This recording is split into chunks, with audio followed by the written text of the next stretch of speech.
The Wolf and the Seven Little Kids. There was once upon a time an old goat who had 7 little kids and loved them all with all the love of a mother for her children. One day she wanted to go into the forest and fetch some food, so she called all 7 to her and said, "Dear children, I have to go into the forest. Be on your guard against the wolf. If he comes in, he will devour you all, skin, hair, and everything. The wretch often disguises himself, but you will know him at once by his rough voice and his black feet." The kids said, "Dear mother, we will take good care of ourselves. You may go away without any anxiety." Then the old one bleated and went on her way with an easy mind. It was not long before someone knocked at the house door and called, "Open the door, dear children. Your mother is here and has brought something back with her for each of you." But the little kids knew that it was the wolf by the rough voice. "We will not open the door," cried they. "You are not our mother. She has a soft and pleasant voice, but your voice is rough. You are the wolf." Then the wolf went away to a shopkeeper and bought himself a great clump of chalk, ate this and made his voice soft with it. I don't think that's what would happen. I don't know about you, but I don't think eating chalk makes your voice softer.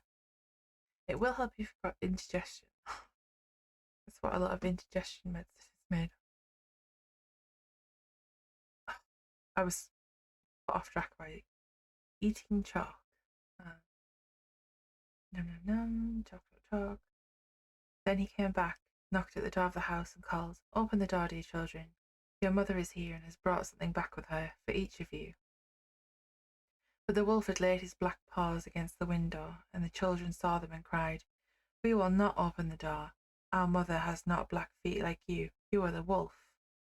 And then the wolf ran to a baker and said, "I have hurt my feet. Rub some dough over them for me." I didn't know that that was a cure for something. And when the baker had rubbed his feet over, he ran to the miller and said, "Strew some white meal over my feet for me." The miller thought to himself, "The wolf wants to deceive someone," and refused. But the wolf said, "If you will not do it, I will devour you." And then the miller was afraid and made his paws white for him. Truly, this is the way of mankind. What does that even mean? So now the wretch went for the 3rd time to the house door, knocked at it, and said, "Open the door for me, children. Your dear little mother has come home and has brought every one of you something back from the forest with her." The little kids cried, "First show us your paws that we may know if you are our dear little mother." And then he put his paws in through the window, and when the children saw that they were white, they believed that what he said was true and opened the door. But like goose, goat and wolf added together as goof, apparently. I meant to say goat hooves are hooves, and wolves have not hooves. An intelligent date from me, but they have not hooves. I'm pretty sure not hooves, they're called paws.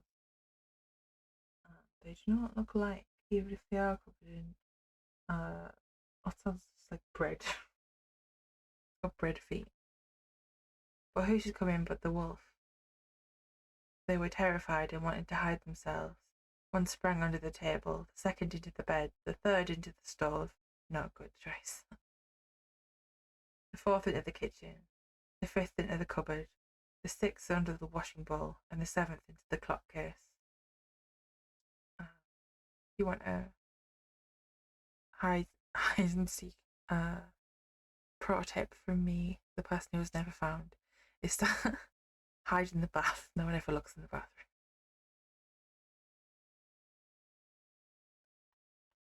We were hiding. But the wolf found them all and used no great ceremony. One after the other, he swallowed them down his throat. The youngest, who was in the clock case, was the only one he did not find. I would have thought that was the most obvious place to look. When the wolf had satisfied his appetite, he took himself off, laid himself under a tree in the garden, in the green meadow outside, and began to sleep. Soon afterwards, the old goat came home again from the forest. Ah, what a sight she saw there! The house door stood wide open. The table, chairs, and benches were thrown down.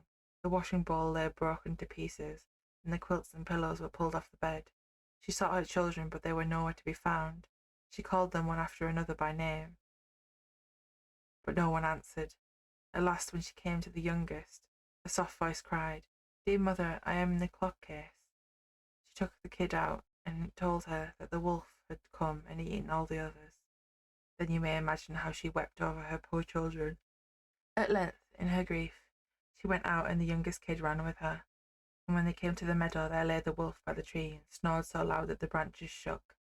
She looked at him on every side and saw that something was moving and struggling in his gorged belly.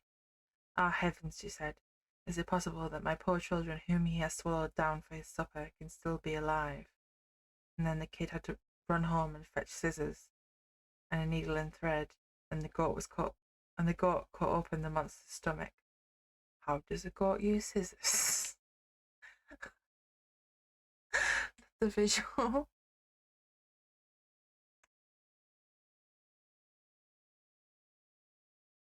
Are these special goat scissors? How does how how does goat use scissors? I can't even think about like using its hooves. I know this is like a strange thing to be hung up on when there's like a talking animal. But how does a goat use hoofs?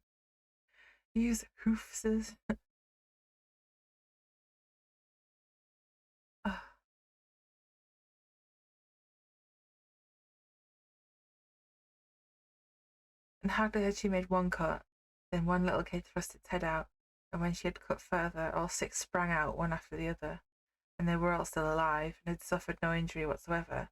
But in his greediness, the monster had swallowed them down whole. That's a big wolf that can swallow a whole.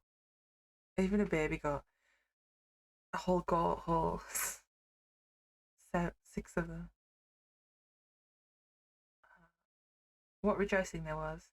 They embraced their dear mother and jumped like a tailor at his wedding.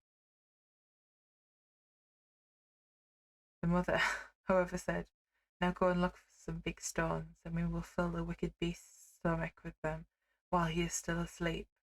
And then the seven kids dragged the stones thither with all speed, and put as many of them into the stomach as they could get in.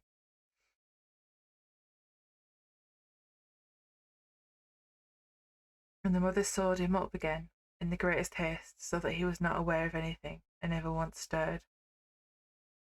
When the wolf at length had had his fill of sleep, he got on his legs, and as the stones in his stomach made him very thirsty, he wanted to go to a well to drink.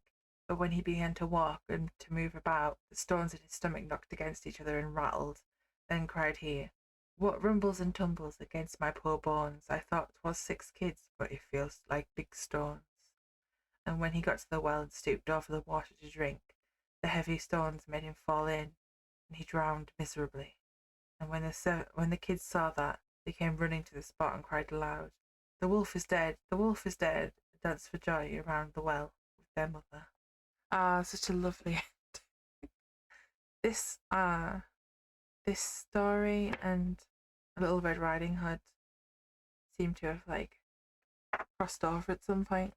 Because the version of Little Red Riding Hood that I personally grew up with is the version where the wolf eats the grandma and Little Red Riding Hood, and then the wood, I